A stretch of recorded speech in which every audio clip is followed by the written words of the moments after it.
Hi, this is Matthew Robert Payne, and this is a comprehensive Prophet's Manual. And this is chapter 30.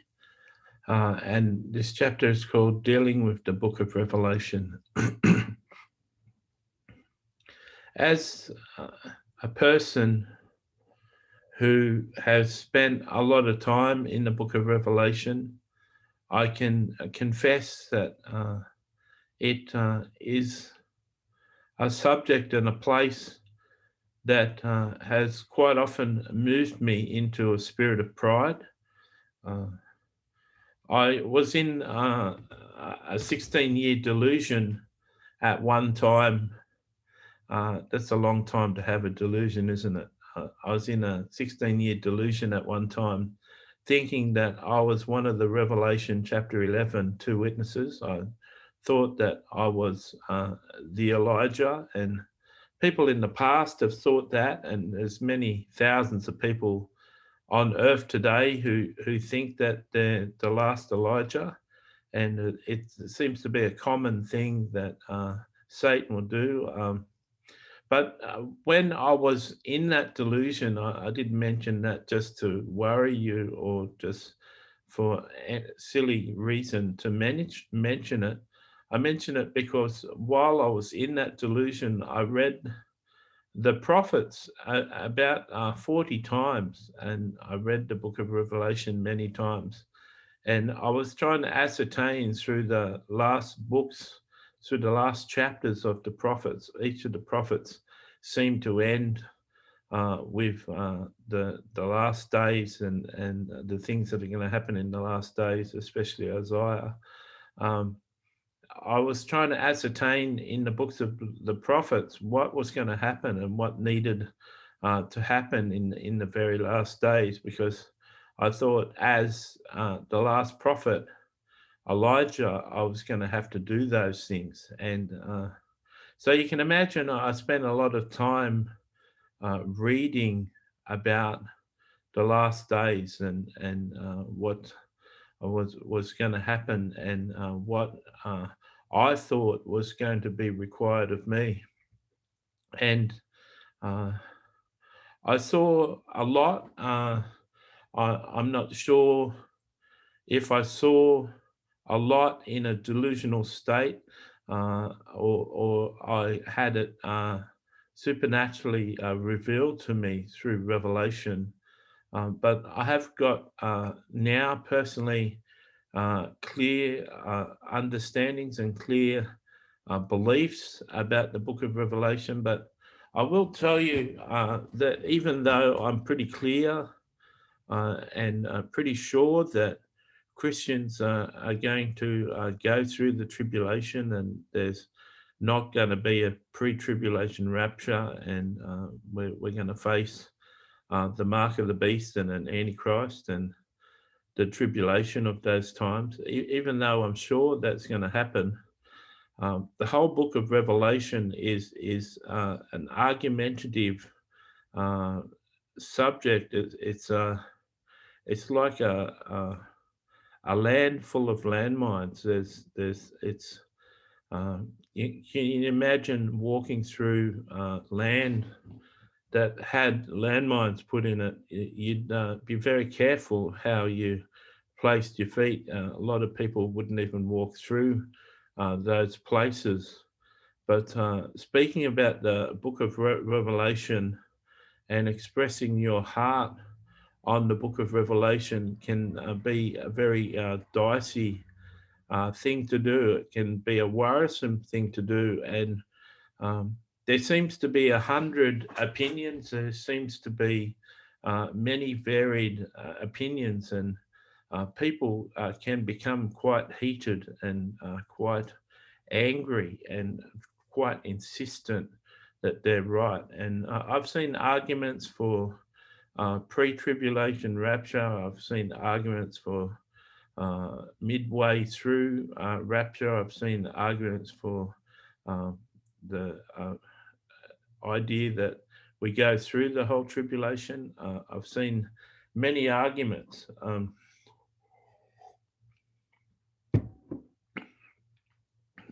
A book that I feel is a very helpful book on that subject is written by Michael L. Brown called Not Afraid of the Antichrist. And it's scripturally based, and he makes a good argument for what I believe. Uh, and there's another uh, well, that's the book that I feel is good. But how do you deal with the Book of Revelation as a prophet? You're not necessarily called to understand the Book of Revelation as a prophet. That's not your calling. It doesn't have to be your calling. You don't have to have an opinion on the book. People can ask you, as someone who's close to God and is God's mouthpiece, you can be asked, what's your opinion? And a number of people have asked me my opinion, and I'll simply say, I don't share what I believe uh, on the book of Revelation, and the book can be used for a lot of arguments. A lot of people get into arguments, and unless you're a very dear friend of mine and I've got great respect for you, I don't share what I believe to be the truth about the book of Revelation. And people sometimes accept what I say, and then they ask questions about the book of Revelation. Then other people will ask questions about the book, trying to make me speak.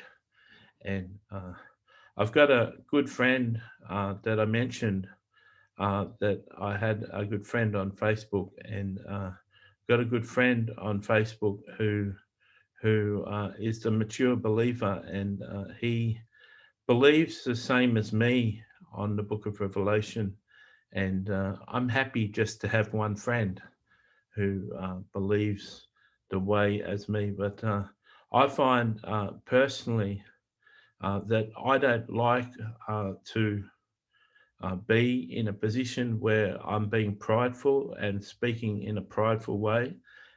It's not becoming to me. It's not something I enjoy myself speaking in a prideful way. And I find around the book of Revelation, around end times, I can be quite prideful in the way that I say things and I discuss things.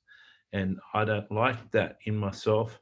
I don't like pride as a sin, and I don't like sinning.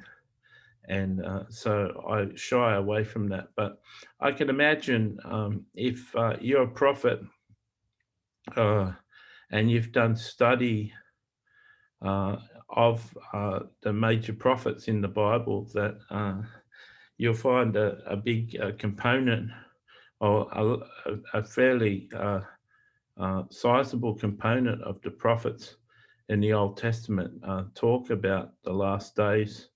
And it could be a subject that you're interested in, but it doesn't mean you have to be publicly interested in the subject. It's something that you can keep to yourself, and something that you can keep to discuss with your mature friends in the Lord. Of course, you can, if you're producing videos on YouTube and you're teaching on YouTube, you can be quite open, like your revelations, to make YouTube videos about what you believe. I find making YouTube videos and writing books is really good, because they're not friends that are watching your YouTube videos. They're not friends that are reading your books. You're talking to an audience, and educating an audience. And I've found a number of my friends have become friends because they read my books and got in touch with me.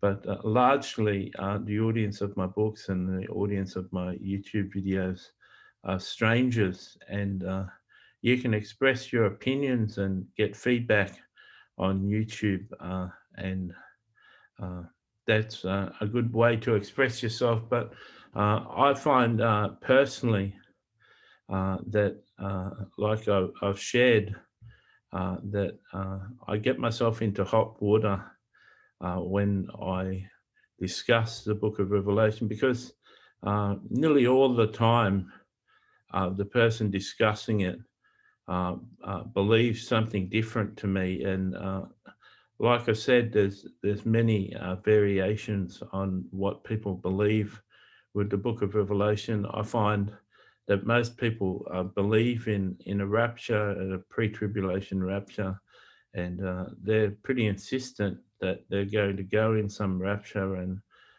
they're pretty argumentative when it comes to uh, you sharing that you don't believe that you're going to go in a rapture. And so it can be something of personal interest to you, something that you can spend time. I know I spent those 16 years studying it myself, and and and now I keep it pretty private. Uh, uh, Even though in this chapter I told you my idea, I don't mind if I'm wrong. I don't mind if uh, one day in the near future that I'm raptured and people are left behind to suffer the tribulation by themselves without the Christian church there. I just don't think it's going to happen, but I don't mind being raptured. I've got no issue with Jesus calling me home. It's just I don't think that's going to happen. So I hope that this chapter has been informative. Don't feel because you're called to be a prophet that you've got to know about that last book of prophecy. Don't let anyone pressure you into having big discussions about it. You're a prophet to be a spokesman of God, and as far until Jesus comes back, we're called to do the Great Commission. We're called to save people and disciple people and teach them the ways of Jesus. We're not called to be experts on the book of Revelation. I hope I've made myself clear.